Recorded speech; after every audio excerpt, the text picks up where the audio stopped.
Welcome to Season 1 of Press the Button. As part of this 10-episode season called Taking Back the Narrative, we are handing the microphone to members of communities affected by nuclear weapons, so they can share their stories and their experiences in the ways they want them to be told. Today's guest is Benetick Kabua Maddison.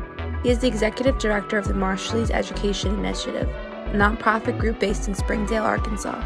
And now, here are your co-hosts Tom Kalina and Alex Hall. Thanks, Angela, and welcome back to Press the Button. Alex, great to see you again. Hey, Tom, it's great to see you too, and it's great to be back on Press the Button. Season 1 has been incredibly moving so far, and I'm really looking forward to all the episodes to come. And today we will once again pass the mic to communities that have been directly impacted by nuclear weapons to share their stories and help them take back the narrative in our new season. So, before we get started with this week's episode, let's dive into the nuclear news. What updates do you have for our listeners today? This week, President Joe Biden heads to Hiroshima, Japan for the G7 summit at a time when global nuclear tensions are rising. Biden will be just the second sitting U.S. president to visit Hiroshima, which, of course, the United States attacked with a nuclear bomb in 1945, killing more than 100,000 people.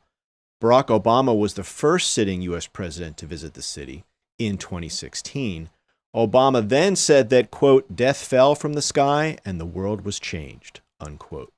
Japanese Prime Minister Kishida has said he hopes the summit will bring attention to the dangers of nuclear weapons. And as listeners may recall, last month arms control groups, including Plowshares Fund, urged President Biden to use the Hiroshima visit to pledge, quote, concrete steps to prevent a new arms race, guard against nuclear weapons use, and advance nuclear disarmament, unquote. On Iran, European countries are pressing the Biden administration to restart diplomatic talks with Tehran. For 2 years, the White House has been trying to get Iran to agree to revive the 2015 nuclear deal, so far with no success. According to the UN nuclear watchdog, Iran is now much closer to a nuclear bomb than it was before the Trump administration withdrew from the deal in 2018. European officials are reportedly worried that the White House has decided to put aside the Iran nuclear issue for the remainder of President Biden's first term. U.S. officials insist this is not the case. There is real concern that the current U.S.-Iran stalemate could quickly turn into a crisis later this year if Iran continues to expand its nuclear program. And this week, Britain has promised more missiles and drones to Ukraine, while a Chinese envoy will visit both Russia and Ukraine to seek out a negotiated end to the conflict. Prime Minister Rishi Sunak of Britain pledged on Monday to provide a large package of missiles and attack drones to Ukraine, ahead of a meeting with Ukrainian President Volodymyr Zelensky. This meeting followed Zelensky's visit to other European allies over the weekend, during which he secured promises of billions of dollars in military aid. Zelensky's trip to Europe comes ahead of an expected counteroffensive against Russia, and while Zelensky was shoring up support for Ukraine, the Chinese envoy is planning its visit to both Ukraine and Russia and has announced that this envoy will carry out in-depth communications with all parties to try and, quote, reach a political settlement. And this week I sit down with Benetick Kabua Maddison. He is Executive Director of the Marshallese Educational Initiative, a nonprofit group based in Springdale, Arkansas. We discussed why so many people from the Marshall Islands have moved to the United States, particularly to Arkansas, and what life is like for them. It's a great conversation, so please stay tuned. It's also great follow-up from a previous interview with climate youth activist Selena Lamb, so if you missed that episode, I also encourage you to check it out. And remember to hit subscribe and leave us a rating. Your feedback helps us to make the show better. And now, let's pass on the microphone.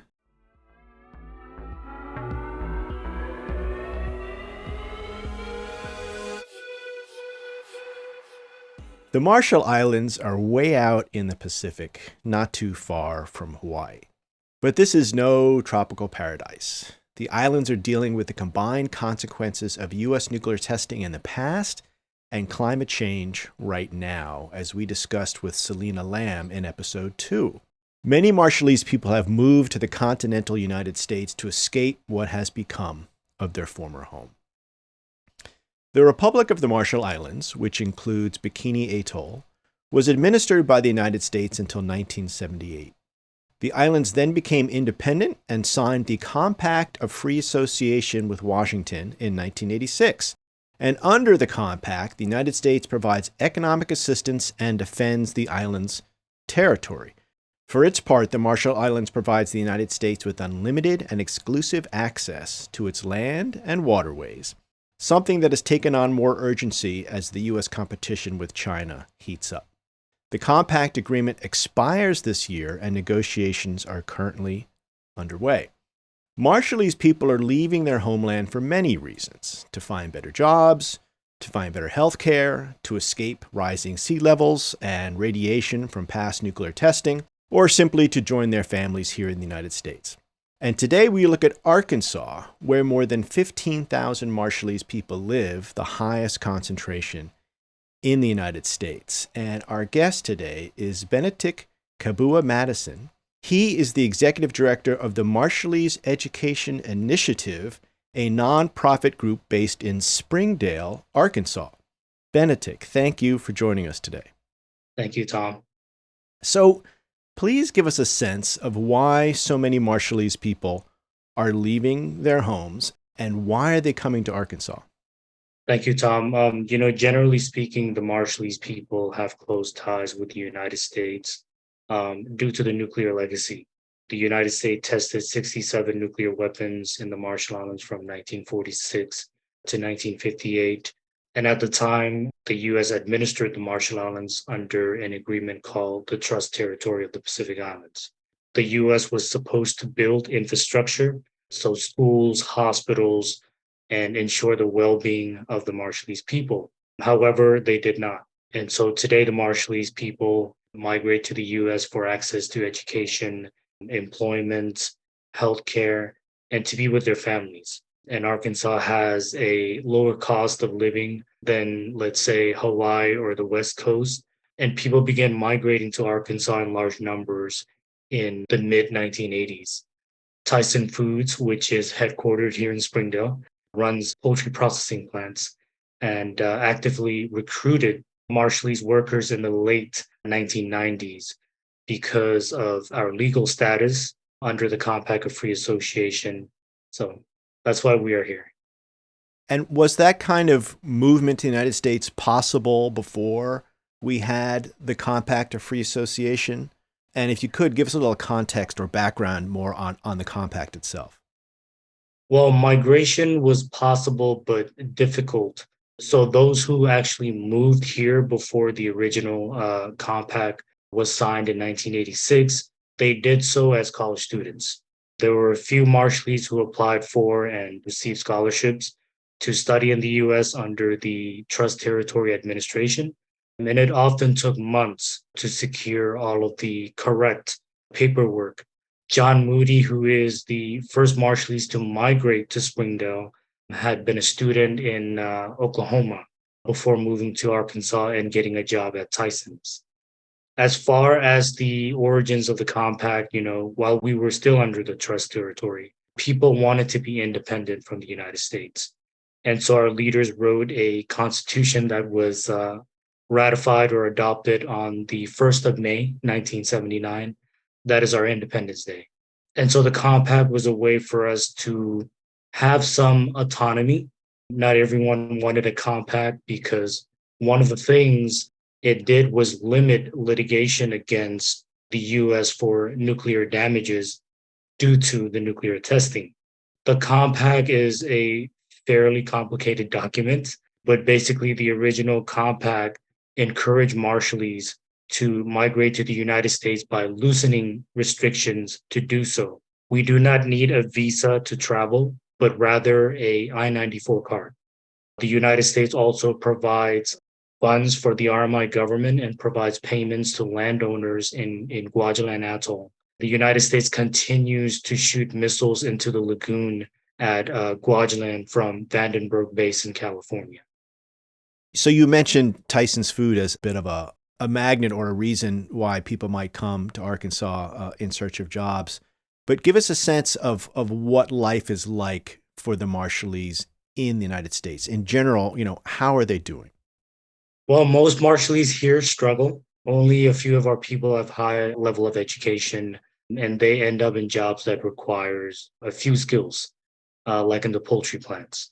So most live paycheck to paycheck. We now have access to Medicaid, but most do not have health insurance. Now, housing prices are rising, which puts more of a strain on families, but we depend on each other. We are a close knit community. Families remain important to us, and we try to maintain our Manut or traditional culture. But it is difficult for youth. They feel like they are between cultures. Many of our youth don't speak Marshallese and don't know our history or traditional culture. And so there is that identity crisis. And, one of the things or challenges I imagine you've been dealing with or the community has been dealing with, the impact of COVID, which has been, of course, all across the United States and globally. But how has it specifically been affecting your community? Well, COVID was devastating to our community. Because of the nuclear testing legacy, our people suffer from nuclear related illnesses, so cancer, birth defects, and other illnesses that go undiagnosed. Due to colonialism, contamination, and forced relocation, our diet drastically changed from eating seafood and fruits to eating canned food and processed food shipped to us from the US. So now our people have some of the highest rates of diabetes in the world. This plus the fact that so many people work in poultry plants, which were some of the hardest hit workplaces. And because we live in intergenerational households and cannot quarantine, COVID was the perfect storm. Our community was the first and hardest hit in Arkansas. In June of 2020, we made up nearly half of the deaths of COVID, but only made up about 3% of the population in the state. And so we were fearful of our families, especially the elderly, but it took its toll on all age groups. And so the economic impact was also devastating. Our community struggled with food insecurity and housing evictions, and many are still struggling due to COVID. As executive director of the Marshallese Education Initiative, you advocate for the community, even at a global level. And recently, you attended the G7 Youth Summit held by the International Campaign to Abolish Nuclear Weapons, known as ICAN. And this summit was in Hiroshima. Tell us what that was like, and what do you want the international community to know about your community when you're taking on trips like that? The recent trip to Japan, well, it was my first time to go to Japan, and it was a very emotional experience. Having to meet with the Hibakusha, atomic bomb survivors in Japan, and listening to their stories. I mean, it was an emotional moment for me. And I also had the opportunity to tour the memorial parks as well as the museum. And I every every moment of that experience, it was very tearful.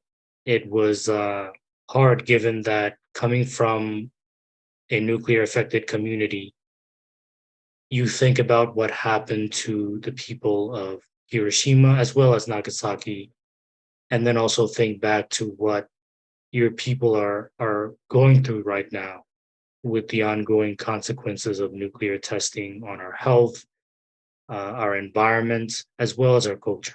But every time I'm given the opportunity to travel and to meet with people, I take the opportunity to ensure that people are aware of what Marshallese people are dealing with, because our nuclear legacy is something that is not taught in the classroom. It's something that is not taught in school textbooks.